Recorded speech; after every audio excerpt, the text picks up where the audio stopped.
السلام علیکم۔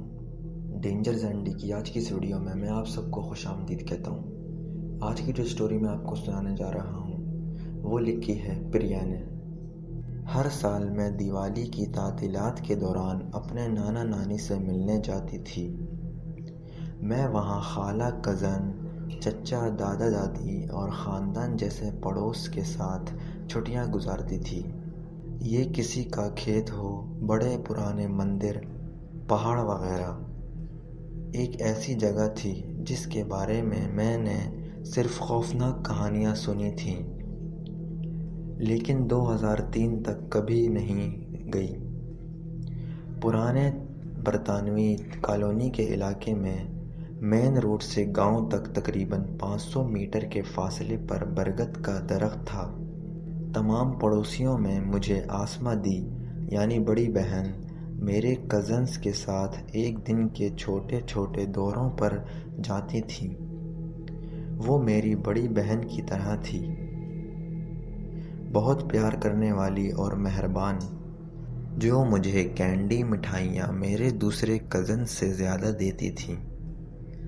یہ غیر معمولی واقعہ میرے اور آسمہ دی کے ساتھ اس وقت پیش آیا جب میں 10 سال کی تھی اور آسمہ تقریباً 16 سال کی تھیں۔ اس دوران آسمہ دی کو روزانہ اپنے والد اور چچا کو ٹفن دینا پڑتا تھا، جو شاہراہ کے پار کنویں کی تعمیر کے لیے کام کرتے تھے۔ لہٰذا اس دن ہم نے، میرے 2 کزن اور آسمہ دی نے چچا کے گھر دوپہر کا کھانا کھانے کا فیصلہ کیا، پھر قریبی کھیت میں وقت گزارا اور شام تک سب کے ساتھ گھر لوٹ گئے۔ چنانچہ ہم نے اپنا سامان باندھا، صبح 10 بجے گھر سے آسمہ دی کے والد اور چچا سے ملنے کے لیے نکلے۔ یہ میرے دادا کے گھر سے تعمیراتی جگہ تک تقریباً 3 کلومیٹر کا فاصلہ تھا۔ یہ کنواں 2 خاندانوں کے مشترکہ فارم کے علاقے میں بنایا جا رہا تھا۔ فارم واقعی بڑا تھا اور ساتھ ہی بہت سے پھل دار درخت تھے۔ دوپہر کے کھانے کے بعد ہم نے گنے کا لطف اٹھایا اور فارم میں کھیلا۔ پھر میں نے کسی کو بتائے بغیر برگد کے درخت کا دورہ کرنے کا فیصلہ کیا۔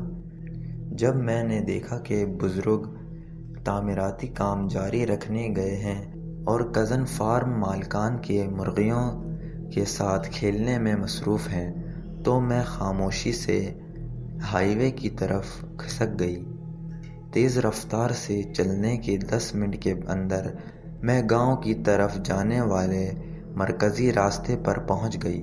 مزید چند منٹ چلنے کے بعد میں بالآخر پرانے خالی برٹش کالونی کے علاقے میں پہنچی جس میں برگد کا درخت تھا۔ مجھے واضح طور پر یاد ہے کہ وہاں پہنچنے کے بعد میں نے اتنا کمزور محسوس کیا جیسے کسی چیز نے میری ساری توانائی ختم کر دی ہو۔ اپنے بیگ سے سارا پانی پینے کے بعد بھی میں بہتر محسوس نہیں کر رہی تھی۔ دراصل مجھے چکر آنے لگے۔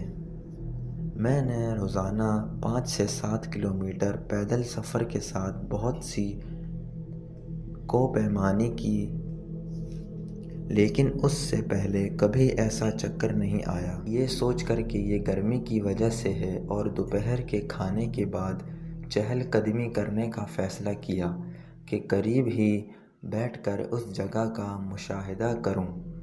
وہ جگہ عجیب سی تھی کیونکہ برگد کے بڑے بڑے درخت کے باوجود اس پر پرندے نہیں تھے، جبکہ میں سڑک کے اس پار دوسرے درختوں پر کچھ کوے کبوتر دیکھ سکتی تھی جو اتنے سبز نہیں تھے اور میرے سامنے برگد کے درخت کی طرح پھیلے ہوئے تھے۔ برگد کے درخت کے پیچھے برٹش کالونی میں 4 سے 5 کشادہ خالی اور جلے ہوئے مکانات تھے جن میں دروازے نہیں تھے، لیکن ٹوٹی پھوٹی چھت اور صاف دوپہر کے وقت کے باوجود بہت اندھیرا تھا کیونکہ آرام کرنے کے لیے کافی سایہ نہیں تھا۔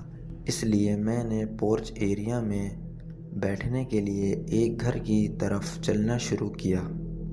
اچانک مجھے پیچھے سے آسمہ دی کی آواز آئی، بلا رہی تھی۔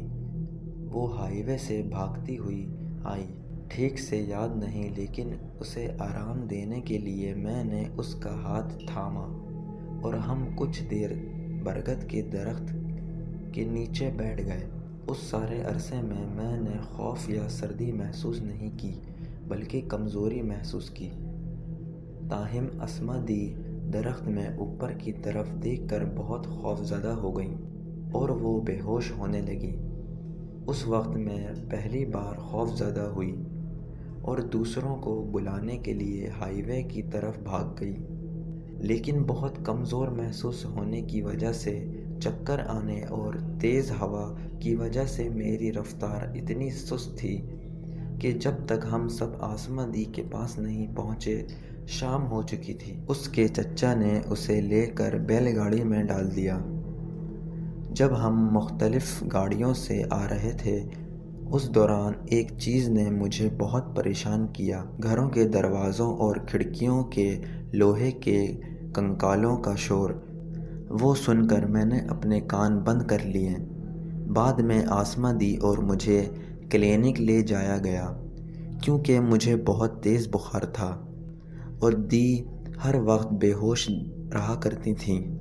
جب آسمہ دی کو ہوش آیا تو وہ چیخنا، رونا، بڑبڑانا، ہنسنا شروع کر دی۔ اسی رات ایک عجیب بات یہ ہوئی کہ میں کسی طرح آدھی رات کو اٹھی تو دیکھا کہ آسمہ دی گھر کے پچھواڑے میں کھڑی مجھے دروازے سے گھور رہی ہیں۔ میرے دادا دادی اور اسی طرح دوسرے گاؤں والوں کے چھوٹے چھوٹے گھر ہوتے تھے اور اس وجہ سے ان کے پچھواڑے گیلریاں، برآمدے سڑکوں سے الگ ہونے تک مشترکہ تھے۔ میں نے دوسروں کو جگانے کے لیے چیخ ماری اور اس کے گھر والے اسے اندر لے گئے۔ دوائیوں اور اپنی نانی کی دعاؤں کی وجہ سے میں اگلے دن بہت بہتر محسوس کی۔ ہم سب نے آسمہ دی کے لیے بھی دعائیں کیں۔ ان کے گھر والوں نے کچھ رسومات ادا کیں، لیکن آسمہ دی کی عجیب و غریب کیفیت جاری رہی۔ میری خالہ نے مجھے بتایا کہ اس واقعے کے 4 یا 5 ماہ کے اندر خاندان مختلف ضلعوں میں چلا گیا۔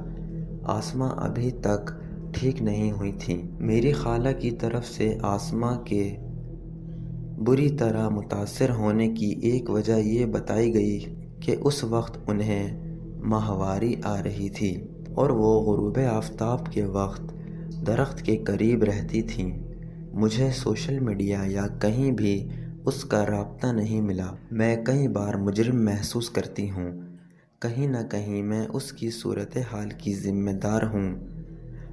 میں اس کا چہرہ کبھی نہیں بھول سکتی جب وہ برگد کے درخت پر خوف زدہ نظر آ رہی تھیں اور جب رات کو مجھے گھور رہی تھیں۔ بعد میں میرے دادا دادی میرے چچا کی نوکری کی وجہ سے دوسرے شہر چلے گئے۔